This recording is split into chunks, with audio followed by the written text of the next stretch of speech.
Noong Disyembre 2021, nagsimula akong magsanay ng mga pagsisiyasat ng video. Sa simula, buong puso akong nag-aral at nag-isip-isip. Sa tuwing may kinakaharap akong isang bagay na nakalilito, naghahanap ako ng mga solusyon sa sister na nakikipagtulungan sa akin. Madalas din niyang tinatalakay sa akin ang mga isyong natukoy niya sa mga video. Ibubuod ko ang aking mga pagkukulang at paglilihis sa bawat pagkakataon. Pagkatapos ay susubukan kong hanapin at matutunan ang mga kaugnay na prinsipyo. Habang nagtatalakay ang pangkat tungkol sa mga prinsipyo, nakikinig akong mabuti sa pagbabahagi ng lahat at maingat ko itong pinag-iisipan upang mapunan ang aking mga kakulangan. Matapos ang ilang sandali ng pagsasagawa ng tulad nito, may nagawa akong ilang pagsulong sa aking pang-espesyalistang kasanayan at nagawa kong pangasiwaan ang ilang gampanin.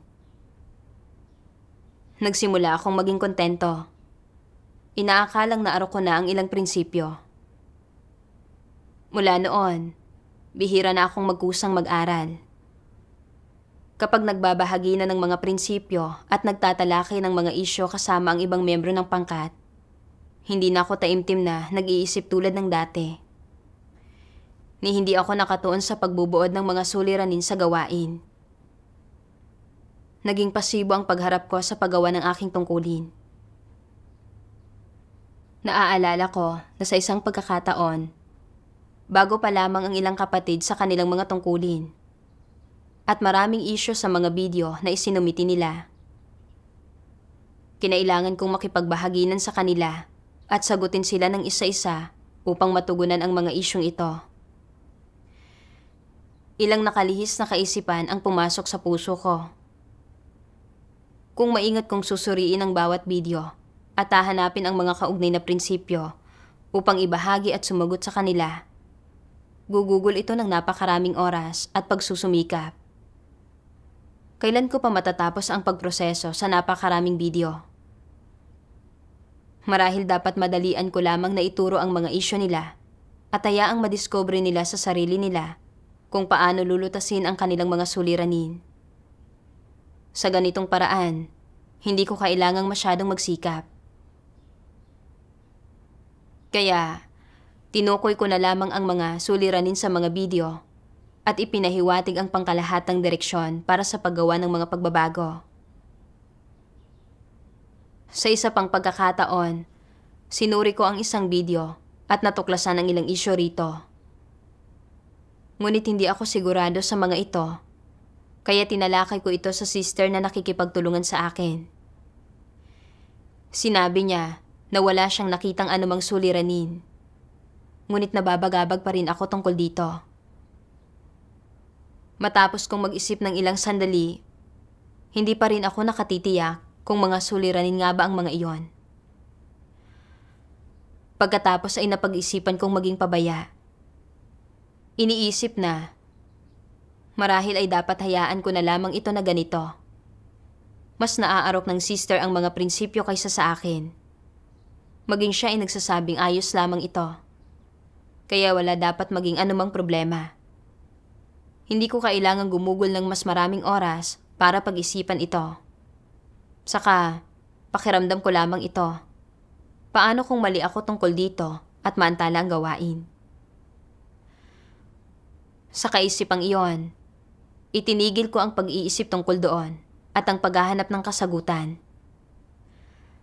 Pagkatapos ay isinumiti ko na lamang ang video na walang binabago rito.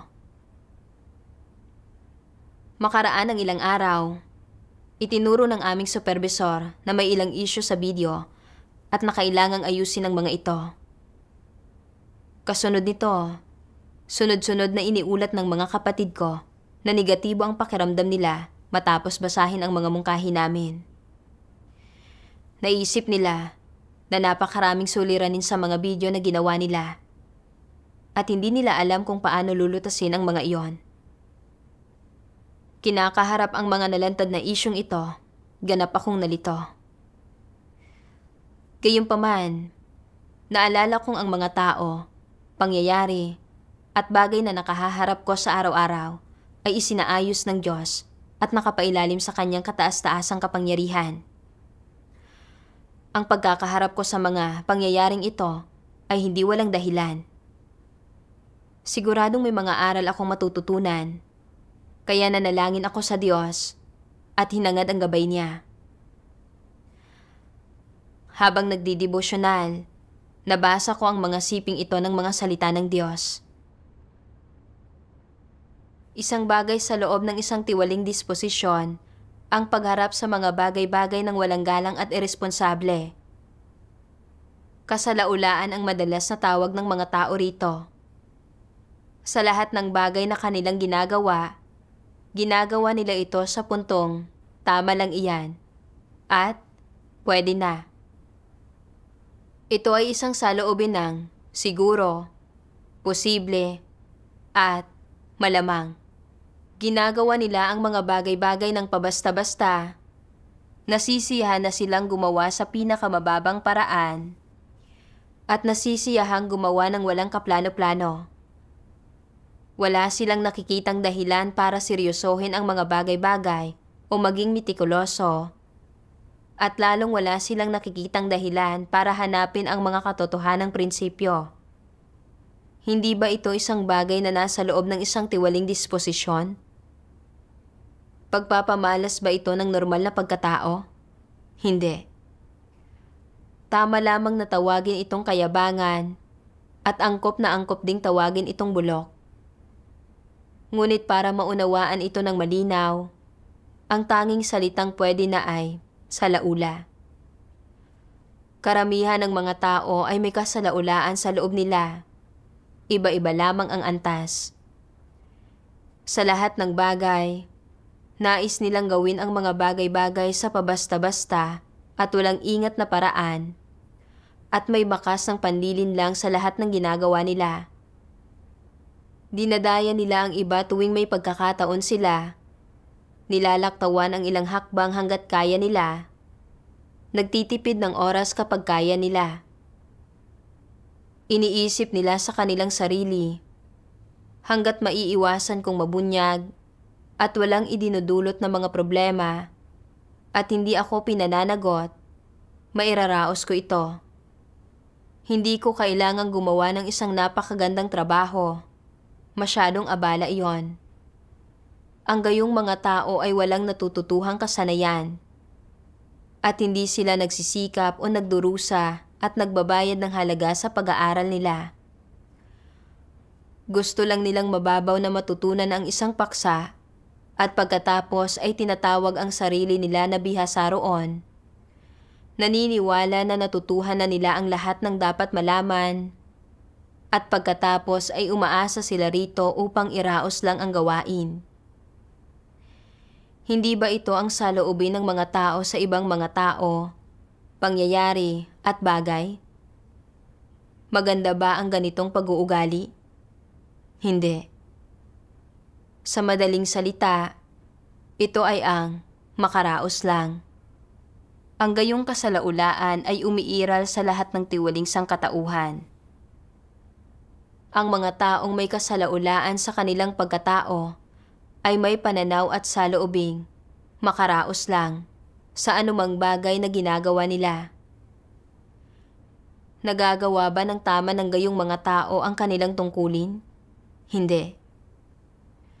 Nagagawa ba nila ang mga bagay-bagay ng may prinsipyo? Lalong malamang na hindi. Paano masasabi ng isang tao ang kaibahan sa pagitan ng marangal at mababang uri ng mga tao? Tingnan lamang ang kanilang pag-uugali at ang kanilang ikinikilos sa mga tungkulin. At tingnan kung paano sila kumikilos kapag nagkakaroon ng mga problema. Ang mga taong may integridad at dignidad ay mitikuloso, matapat at masipag sa kanilang mga kilos, at handa silang magbayad ng halaga. Ang mga taong walang integridad at dignidad ay walang ingat at padaskol kumilos, laging nanluloko, laging gustong magpabasta-basta. Anumang pamamaraan ang inaaral nila, hindi nila ito masigasig na pinag-aaralan. Hindi nila ito matutunan. At gaano man katagal nila itong pag-aralan, nananatili silang lubos na mangmang. Ito ang mga taong mababa ang karakter. Dinadaya nila ang iba kapag kaya nila, nang walang integridad at dignidad, at mababang karakter. Tumagos sa puso ko ang bawat salita sa mga pangungusap na iyon. Pinagnilayan ko ang aking pag-uugali sa paggawa ng tungkulin ko. Hindi ba eksakto ang paggampan ko sa inilantad ng Diyos? Nung mapansin kong napakaraming isyu sa mga video na ginawa ng mga kapatid, hindi ko pinag-isipan kung paano sila tutulungang lutasin ang mga isyong ito o ginabayan silang maunawaan ang katotohanan at pumasok sa mga prinsipyo. Sa halip, ang pangunahing pagsasaalang-alang ko ay kung paano mababawasan ang ibibigay kong pagsusumikap. Naisip ko na kung maingat kong sinuri ang bawat video at detalyadong tumugon, magiging masyado itong nakaaabala at mangangailangan ng masusing pag-iisip. Kaya, mabilisan ko lamang binanggit ang mga suliranin sa mga video, ngunit hindi ko ibinahagi sa kanila ang tungkol sa mga prinsipyo o tinukoy ang mga praktikal na solusyon. Bilang resulta, negatibo ang naging pakiramdam ng mga kapatid matapos basahin ang mga mungkahi ko. Hindi ba ako nakagambala sa paggawa ko nito? Kapag sinusuri ang ibang video na iyon, naramdaman kong may ilang issue roon. Ngunit ayokong pag-isipan ng masikap ang mga ito dahil hindi ako sigurado. Gumawa pa nga ako ng mga palusot para sa sarili ko. Iniisip na maaaring hindi kailangang humantong sa anumang resulta ang pagbubulay-bulay. Mas naarok ng sister ang mga prinsipyo kaysa sa akin. Kahit siya ay sinabing ayos lamang ito, kaya wala dapat maging anumang malalaking suliranin. Hindi talaga ako nagsumikap na hanapin ang sagot bago ipinagpalagay na ang pagbubulay-bulay ay maaaring hindi humantong sa anumang mga resulta. Hindi ba naging madaya ako at nagpakatamad lamang? Tunay nga akong naging mapandinlang.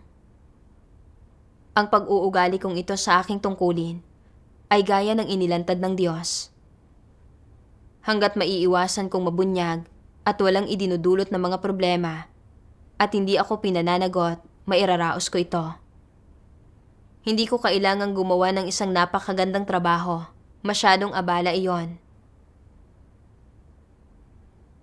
Ganap na inilarawan ako ng mga salitang iyon. Lumipas ang bawat araw na nakalutang ang isip ko. Nakontento na akong iwasan ang hirap ng katawan at iniraraos lamang ang lahat. Hindi ko kailanman inisip ang mga paghihirap ng aking mga kapatid o kung mabisa ba ang paggawa ko ng aking tungkulin sa ganitong paraan. Kung mairaraos ko lamang ang isang bagay, ganoon nga ang ginagawa ko, nang hindi nagpapakita ng katapatan sa tungkulin ko. Sa gayong pag-uugali, ako ay naging ganap na hindi mapagkakatiwalaan, tulad ng inilalarawan ng Diyos.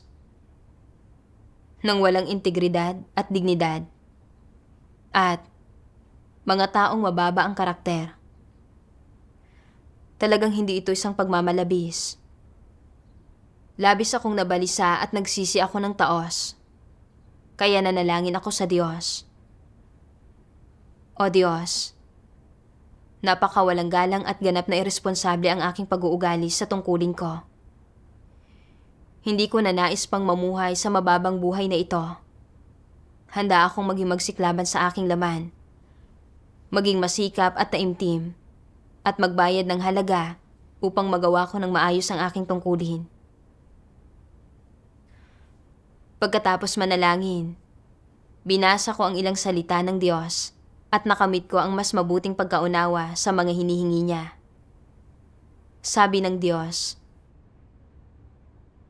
kapag gumagawa ng tungkulin, kailangang matutunan ng isang tao na maging maingat, masusi, mitikuloso, at responsable, at gawin ito ng matatag. Ibig sabihin, sa pamamagitan ng pagtanim ng isang paa sa unahan ng isa. Dapat ibuhos ng isang tao ang kanyang buong lakas para gawin ng maayos ang tungkuling iyon, hanggang sa masiyahan siya sa kung paano niya ginampanan ito. Kung hindi nauunawaan ng isang tao ang katotohanan, dapat niyang hanapin ang mga prinsipyo at kumilos ayon sa mga ito at ayon sa mga hinihingi ng Diyos. Dapat handa siyang higit na magsikap na gawin ng maayos ang kanyang tungkulin at hindi niya kailanman ito dapat gawin ng pabasta-basta. Sa ganitong paraan lang ng pagsasagawa makakaramdam ng kapayapaan sa kanyang puso ang isang tao nang hindi sinusumbatan ng kanyang konsensya. Hinihingi ng Diyos na maging matatag tayo sa ating mga tungkulin. Pinananatili ang isang matapat at responsableng pag-uugali sa lahat ng ginagawa natin. Hinahangad ang mga katotohanang prinsipyo at ginagawa ang pinakamakakaya natin. Napagtanto kong hindi na ako maaaring maging pabaya. Kinailangan kong isagawa ang mga hinihingi ng Diyos. Maingat na sinusuri ang bawat video at nagbibigay ng detalyado at batay sa prinsipyo na gabay sa mga isyo. Bagaman nangangailangan ito ng kaunti pang pisikal na pagdurusa at pag-iisip, kung humantong ito sa mas mabubuting resulta sa aking tungkulin, kung gayon ay sulit ito. Pagkatapos niyon, habang patuloy kong sinusuri at tinutugunan ang mga isyu ng aking mga kapatid, pinag-isipan ko kung paano ipahahayag ang sarili ko upang makamit ang pinakamaiinam na resulta. Sa pamamagitan ng pagpapatupad ng pamamaraang ito, hindi ako gaanong nakaramdam ng pagod at nagawa kong makapasok ng mas malalim sa mga prinsipyo. Gayunpaman, dahil sa aking lubhang tiwaling disposisyon at malabis na pagnanasa para sa pisikal na ginhawa, natokso pa rin akong piliin ang mas madaling paraan at naging pabaya kapag may kinaharap na mga komplikadong suliranin. Minsan, habang sinusuri ang isang video, napansin ko ang ilang nakapaloob na issue na mapanghamon tugunan. Naisip ko, kung magbibigay ako ng mga mungkahi, kailangan ko munang mag-aral at magsaliksik upang makahanap ng isang pambihirang tagumpay. Magiging nakaaabala ito. Iniisip ko pa lamang ito ay sumasakit na ang ulo ko. Kung gugugulin ko rito ang lahat ng oras na iyon at hindi ko pa rin ito maisip, hindi ba ito isang pag-aaksaya ng pagsusumikap? Hayaan na nga ito. Pagtutuunan ko muna sa ngayon ang ibang video at haharapin ang mga ito kalaunan kapag may oras na ako. Pagkatapos ng ilang panahon, napansin ng aming mga leader ang pagbaba ng pagiging epektibo ng aming gawaing pang-video. At siniyasat muli ang mga video na isinumiti ng mga kapatid sa nakaraang 3 buwan. Napag-alaman nilang marami-raming video ang hindi natugunan at na hindi namin ito maagap na napangasiwaan o naglaan ng gabay para sa mga kapatid upang baguhin ang mga ito ng naaayon sa mga prinsipyo na nagdudulot ng matitinding pagkaantala sa gawaing pang-video. Nang makita ko ang resultang ito, natigilan ako. Hindi ba ang lahat ng ito ay dulot ng aking walang pag-iingat at pabayang pagharap sa tungkulin ko? Hindi ko mailarawan ang damdamin sa puso ko. Para ba itong isang batong dumadagan sa dibdib ko na nagpapakapos sa aking hininga? Nang maglaon, binasa ko ang siping ito ng mga salita ng Diyos. Lubhang mahalaga kung paano mo itinuturing ang mga atas ng Diyos at isa itong napakaseryosong bagay. Kung hindi mo kayang tapusin ang ipinagkatiwala ng Diyos sa mga tao, hindi ka angkop na mamuhay sa kanyang presensya at dapat kang parusahan. Ito ay talagang natural at makatuwiran na dapat tapusin ng mga tao ang anumang atas na ipinagkakatiwala ng Diyos sa kanila. Ito ang pinakamataas na responsibilidad ng tao at kasing halaga nito ang kanila mismong mga buhay. Kung hindi mo siniseryoso ang mga atas ng Diyos, ipinagkakanulo mo siya sa pinakamalalang paraan. Sa ganito, mas kahabag-habag ka pa kaysa kay Judas at dapat na sumpain. Amen. Sa pagbabasa ng mga salitang ito ng Diyos, naramdaman ko ang matuwid na disposisyon ng Diyos. Kung hinarap ko ang aking tungkulin ng may kaswal na pag-uugali, palaging pabaya at madaya, at nagpapakatamad, ipinahiwatig nito ang isang seryosong pagkakanulo sa Diyos. At magiging hindi ako karapat-dapat sa presensya ng Diyos at nararapat sa akin ang sumpa at kaparusahan. Natakot ako. Nararamdamang nasa mapanganib na posisyon ako. Sa pag-iisip tungkol sa pagsasaayos ng iglesia para suriin ko ang mga video, umaasa na ibibigay ko ang aking buong puso at lakas sa gawain at gagawin ito ng maayos. Ngunit naging madaya ako sa aking mga tungkulin at naghahanap ng mga paraan upang magpakatamad. Kapag may nakahaharap akong mga isyo na hindi ko naunawaan o hindi naarok, nabigo akong masikap na pag-isipan ng mga ito. Bagkos, kapag may kinaharap na mga isyo na nangangailangan ng matinding pagsusumikap at pag-iisip, pinili kong iligtas ang sarili ko sa gusot at isasantabi ang mga video. Nabibigong agarang gumawa ng pananaliksik at pag-aaral o humanap ng mga nauukol na prinsipyo upang gabayan ng ibang membro ng pangkat. Hindi ko natupad ang aking mga responsibilidad. Ganap na nahadlangan ng ginawa ko ang gawaing pang-video. Sa pag-alala sa unang pagkakataon na hinawakan ko ang tungkuling ito, nagpasya ako sa harap ng Diyos na pahahalagahan ang pagkakataong gawin ang tungkuling ito at magiging tapat upang suklian ang pagmamahal ng Diyos. Ngunit ngayon, kung mairaraos ko lamang, ginawa ko na iyon ng walang anumang pagpapahalaga sa responsibilidad. Hindi ba ito lantarang panlilin lang sa Diyos? Tunay ngang nabigo ko ang Diyos at hindi ako mapagkakatiwalaan. Sa pag-iisip tungkol dito, naramdaman ko ang panghihinayang at paninisi sa sarili at lalong lumaki ang pagkakautang ko sa Diyos. Umiyak ako habang nananalangin sa Diyos. O Diyos, hinadlangan at ginambala lamang ng mga kilos ko ang gawain. Handa akong magsisi at itama ang pag-uugali ko sa aking tungkulin. Pakiusap, gabayan mo ako. Kalaunan, nagsimula akong mag-isip. Noong una, ninais kong gumawa ng maayos sa aking tungkulin. Ngunit paanong humantong ito sa ganito? Habang naghahanap ng mga kasagutan, nakita ko ang mga siping ito ng mga salita ng Diyos. Ang mga taong tamad ay walang anumang nagagawa. Para ibuod ito sa dalawang salita, sila ay mga walang silbing tao. Mayroon silang matinding kapansanan. Gaano man kahusay ang kakayahan ng mga taong tamad, paimbabaw lamang iyon. Kahit na may mahusay silang kakayahan, wala itong silbi. Masyado silang tamad. Alam nila ang dapat nilang gawin, ngunit hindi nila ito ginagawa. At kahit alam nila na may problema, hindi nila hinahanap ang katotohanan para lutasin ito. At bagamat alam nila kung anong mga paghihirap ang dapat nilang danasin para maging epektibo ang gawain, ayaw nilang tiisin ang mga karapat-dapat na paghihirap na ito.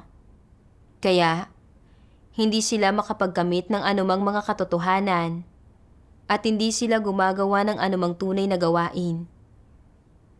Ayaw nilang tiisin ang mga paghihirap na dapat tinitiis ng mga tao. Ang alam lamang nila ay magpakasasa sa kaginawahan, magtamasa ng mga panahon ng kagalakan at paglilibang, at magtamasa ng malaya at maluwag na buhay.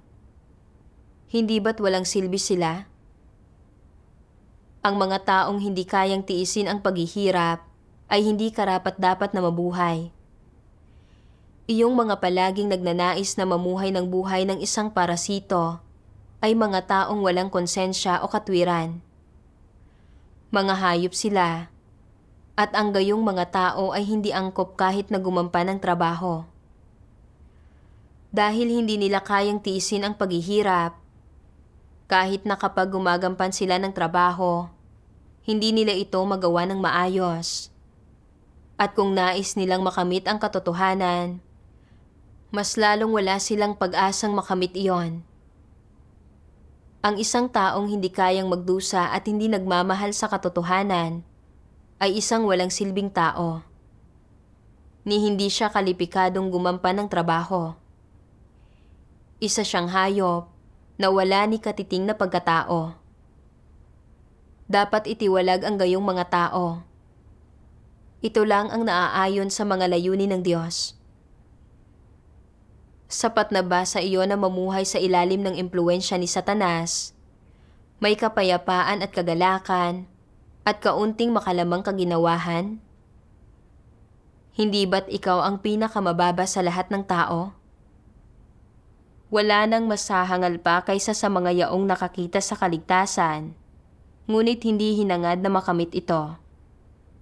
Sila ay mga taong nagpapakasasa sa laman at nasisiyahan kay Satanas. Umaasa ka na ang iyong pananalig sa Diyos ay hindi magsasanhi ng anumang mga hamon o mga kapighatian o ng kahit katiting na paghihirap. Lagi mong hinahangad ang mga bagay na walang halaga at hindi mo pinahahalagahan ang buhay. Sa halip ay inuuna mo ang iyong sariling matataas na kaisipan bago ang katotohanan. Ikaw nga ay walang halaga. Nabubuhay ka na parang isang baboy. Ano nga ba ang pagkakaiba sa pagitan mo at ng mga baboy at mga aso? Hindi ba't lahat niyaong hindi naghahangad sa katotohanan at sa halip ay iniibig ang laman ay mga hayop?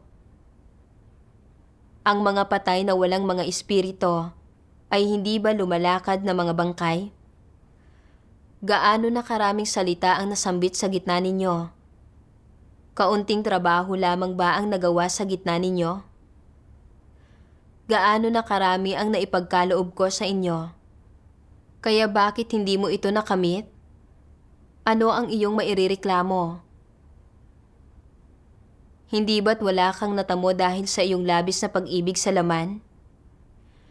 At hindi ba't dahil ito sa ang iyong mga kaisipan ay masyadong mataas? Hindi ba't dahil ito sa ikaw ay napakahangal? Kung hindi mo kayang matamo ang mga pagpapalang ito, masisisi mo ba ang Diyos sa hindi pagliligtas sa iyo? Ibinibigay ko sa iyo ang tunay na daan ng hindi humihingi ng anumang kapalit, gayunman ay hindi ka nagsisikap. Isa ka ba sa mga naniniwala sa Diyos? Ipinagkakaloob ko ang tunay na buhay ng tao sa iyo, gayunman ay hindi ka nagsisikap. Wala ka bang pagkakaiba sa isang baboy o isang aso? Ang mga baboy ay hindi naghahangad ng buhay ng tao. Hindi nila hinahangad na maging malinis, at hindi nila nauunawaan kung ano ang buhay. Bawat araw, pagkatapos nilang kumain ng busog, natutulog na sila. Naibigay ko na sa iyo ang tunay na daan, gayunman ay hindi mo ito nakamtan. Wala kang pag-aari.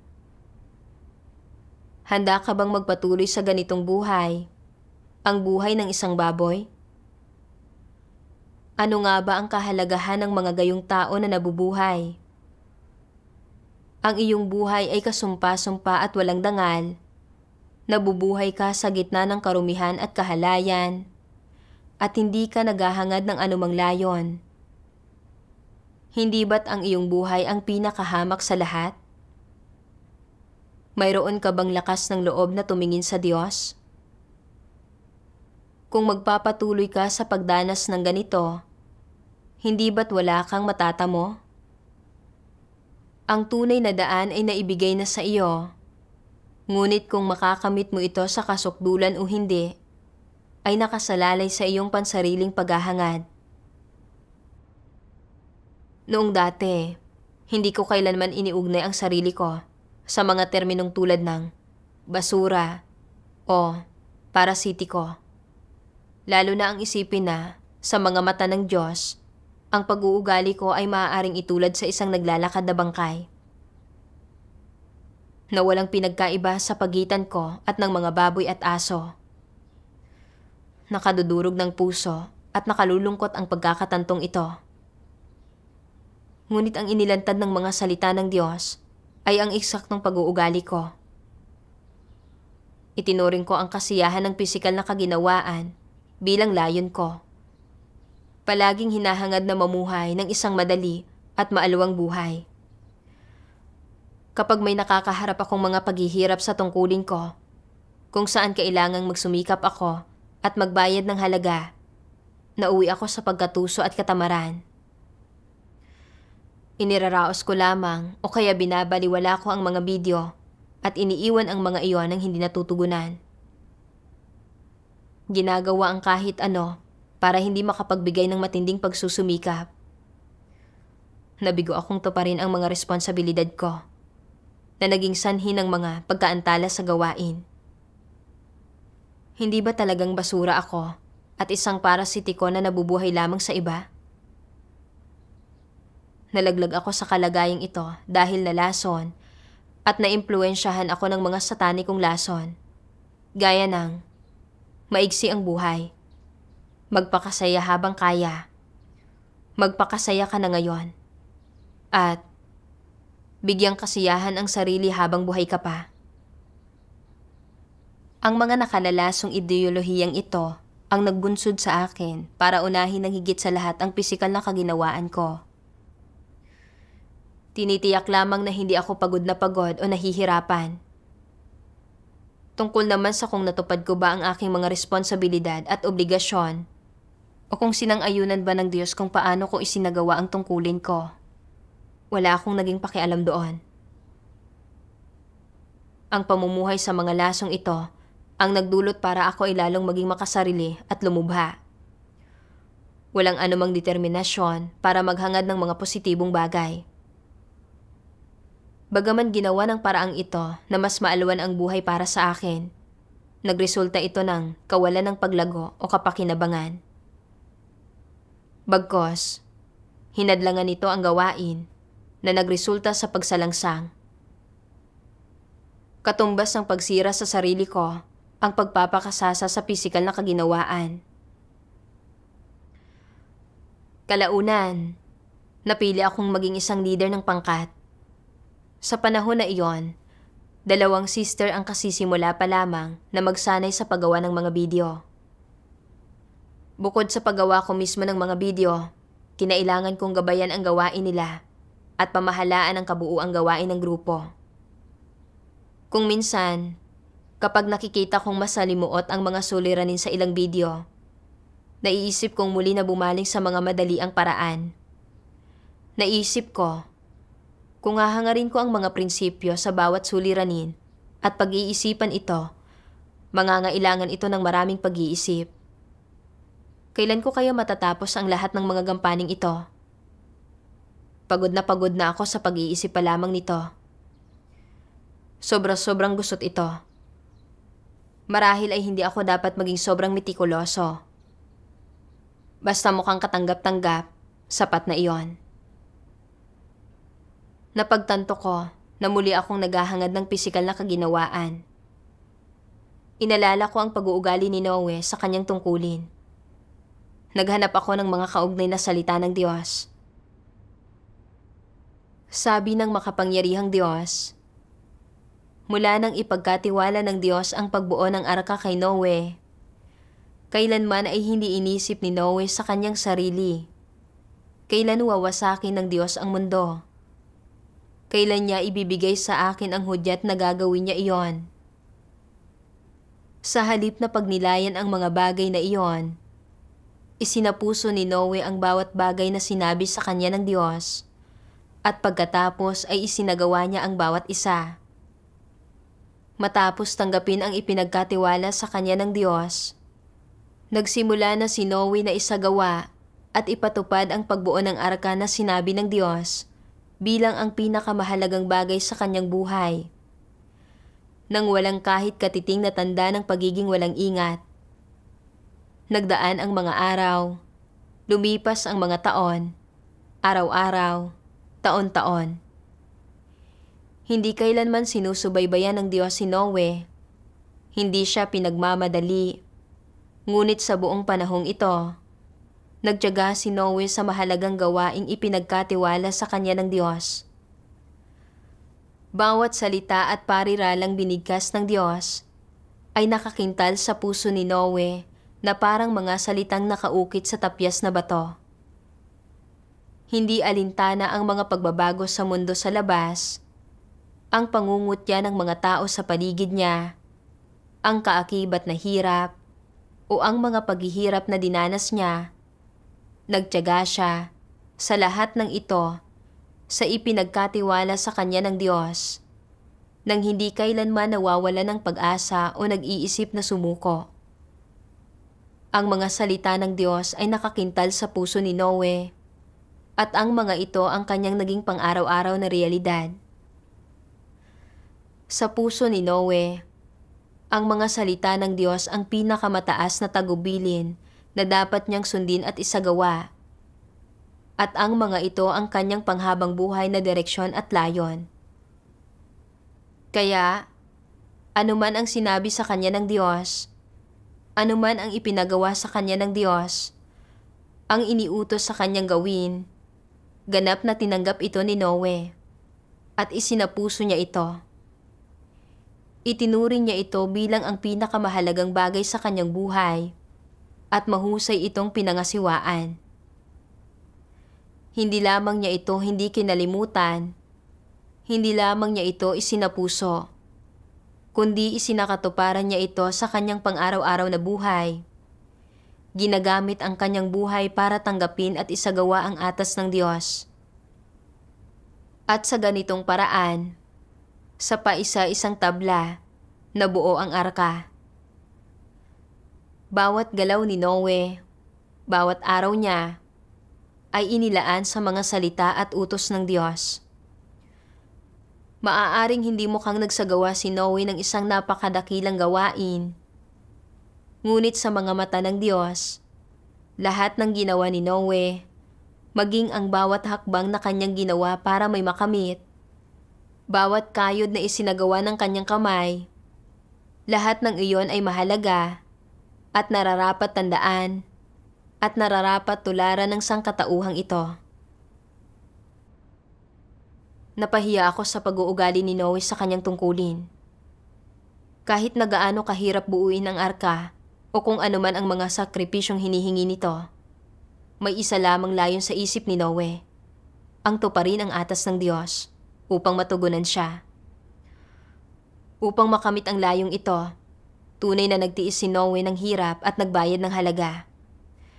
Nangangalap ng lahat ng kinakailangang materyales at binubuo ang arka, bawat piraso gamit ang isang martilyo at pait, na nagpatuloy sa loob ng 120 taon. Labis akong napukaw ng karanasan ni Noe. Hindi ko na kayang maghanap pa ng kaginawaan at ratuhin ang aking tungkulin ng pabasta-basta. Kailangan kong manalangin at umasa sa Diyos at tularan ang pag-uugali ni Noe sa tungkulin niya. Kahit na anumang mga paghihirap o ang halaga sa paggawa ng tungkulin ko, kailangan kong gawin ang aking makakaya upang magawa iyon. Pagkatapos, dinala ko ang aking kalagayan sa harap ng Diyos sa mga panalangin. Minsan kapag nakakita ako ng napakaraming isyu sa ilang video, maingat ko munang pag-iisipan ang mga ito sa pamamagitan ng paglalapat ng mga prinsipyo at pagtatalakay ng mga ito sa aking kapareha. At pagkatapos ay makikipag-usap kami sa aming mga kapatid. Kapag may kinaharap na mga masalimuot na suliranin sa ilang video, sa halip na baliwalain ang mga ito, maghahanap ako ng impormasyon upang matuto at maghangad ng mga pambihirang tagumpay. Ginagawa ang makakaya ko upang makipagbahaginan sa mga kapatid tungkol sa mga landas ng pagsasagawa. Sa pamamahala ng kabuuang gawain, sinubukan ko rin ang pinakamakakaya ko para mapaunlakan ang lahat ng aspekto. Nakikipag-usap sa kapareha ko upang matugunan ang anumang mga paglihis o suliranin na kinaharap namin sa gawain. Matapos ang isang panahon ng paggampan sa gawain sa ganitong paraan, ako at ang sister na ito ay parehong nakagawa ng kaunting pagsulong. Dati, mayroon lamang akong paimbabaw na pagkaunawa sa ilang prinsipyo. Ngunit sa pamamagitan ng pagbabahaginan kasama ang mga kapatid ko, nakamit ko ang mas malalalim na kabatiran sa mga suliraning ito na nakatulong sa akin para mapabuti ang mga pang-espesyalistang kasanayan ko. Naramdaman ko rin ang isang masigit na pagpapahalaga sa pasanin sa aking tungkulin kaysa dati. Noon ko lamang napagtanto na sa pamamagitan ng proseso ng paggawa ng aming mga tungkulin, binibigyang liwanag at ginagabayan tayo ng Diyos upang maunawaan ang mga katotohanang prinsipyo ng paunti-unti. Binibigyan tayo ng mga pasanin at pagkakataon para sa pagsasagawa. Bagaman maaaring magdusa ng kaunti ang ating laman, sa huli, tayo ang mga makikinabang mula rito. Salamat sa Diyos.